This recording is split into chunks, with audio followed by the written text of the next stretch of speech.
Okay, welcome to From the Inside Out podcast, where I'm your host, Greg Washington, and I'm excited today about this particular episode. I have a great friend, just a great guy, and I'd like for him to introduce himself. Hello, my name is Kuntrell Jackson. I'm from Blytheville, Arkansas. I'm glad to be here. Yes, man, I appreciate you taking out your Saturday afternoon to be here. And, you know, we've been working with this narrative, Kuntrell, how do you punish a child? And, you know, when I say that, I know it's kind of like a blanket statement. You know, if you're a parent, you know, you'll say, well, I punish my kids when they do something wrong. I take the electronics, you know, put them in timeout. But really what I'm speaking of is a criminal justice system here in America that does punish children. And I just think we have to educate young people on what they will face if they do something and they have to be punished by a criminal justice system. So I want to use your stories. So I want you to let our audience know, when was the first time you were faced with a criminal justice system here in America, and how old were you? Man, kind of old now, man. Man, I think I was introduced to the criminal justice system around 7, 8. 7 or 8. Yeah, it was somewhere around there. Wow. And it really wasn't me. Okay. You know, it was a bunch of kids in the store, kids stealing.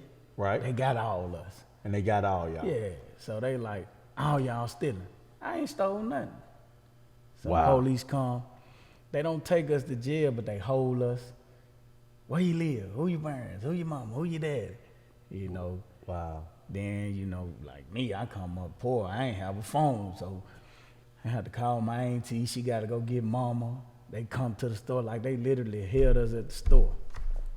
Come get mama. She come to the store. Then my child was going on. I ain't stole nothing. You know, my cousin them, they stole. Yeah. I ain't finna tell, but they stole some. Right. They get all of it. That was my first time. So you were 7 or 8 years old, and you were being punished. Yeah. You were being introduced to how punishment could go. So, all right. So give me another time that you were actually faced with our judicial system. So it's a difference being faced with our criminal justice system by way of getting caught in the store. Right. But then, you know, once you get older, they graduate you to what we call the courtroom. Right. So talk about that. Yeah, man. I think I had stole a dog. I guess the little stealing stuff rubbed off on me. It was some people lived in the back of my auntie, and they had these Rottweilers, and you know the Rottweiler had puppies. I wanted one. Wow. But we ain't had no money to buy it. So I was like, I'm gonna give me one of them puppies. I was walking one day. Me and my cousin, actually it was me and one of my friends. We was walking, and I said, man, I want one of them puppies. He said, I want one too. I said, well, let's get it. Man, we got a puppy.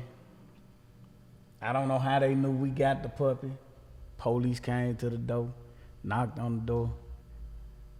You under arrest. We went to jail, stealing the puppy. So how old were you when that I happened? think I was 10. Wow. I was 10. So 7, 8, 10. Now you at 10, you in the courtroom, because now they didn't put handcuffs on you. They put handcuffs on. And they didn't took you to what, juvie? The police station. Oh, police station. So they took you to the police station. Okay. So, all right, now we at 10. So any other times in life that you were faced with our criminal justice system going through a court procedure? Talk to me about that. Yeah, man, it's like my environment started rubbing off on me. Okay. You know, I was 10. Then I turned 12. So now I done graduated to the stealing cars with my homeboys. You know, we joyride. Wow. So we get real now, because now I get locked up, but this time they want to send me to training school. So I go to CYS. It's like a youth center, something. It's for the youth. Right. CYS. So I go to CYS. I go to court. They sentence me to CYS. Well, they don't even sentence me to CYS. They just tell my mom we're going to hold him, send him to CYS until his next court date, which was like 3 weeks away. So I end up doing like 23 days, 22 days in CYS. I'm 12. And I go to court. They let me out. So now I start stealing. I want to, you know, I'm infatuated with the joyride now. So I wanted another car. We get another car.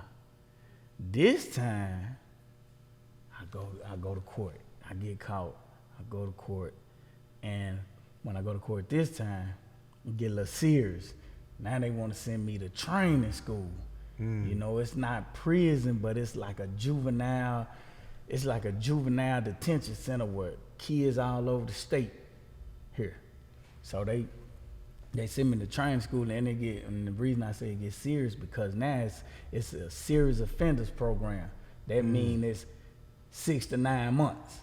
No more 3 weeks. No more 3 weeks. Yeah, no more mama sign you over when she come to the police. 6 to 9 months. So I'm doing my 6 to 9 months. Actually, I do 3. I get out on good behavior. I do 3. I get out. So now I'm 13. I get out. You know, I'm running with my homeboys again. You know, we just in the street doing little kid stuff. Right. I don't steal a car. They steal a car. But because they my homeboys and I got the reputation for stealing cars, I get jammed up for the car. Police, they don't want to hear nothing. You did it. Send me back to training school. No proof. Didn't catch me in the car, didn't see me in the car. You did it because they did it. 13. I go to jail. I turn 14. While I'm in training school, I'm in class. I never forget it, man. I'm in class. And 2 dudes that work there, they come, they say,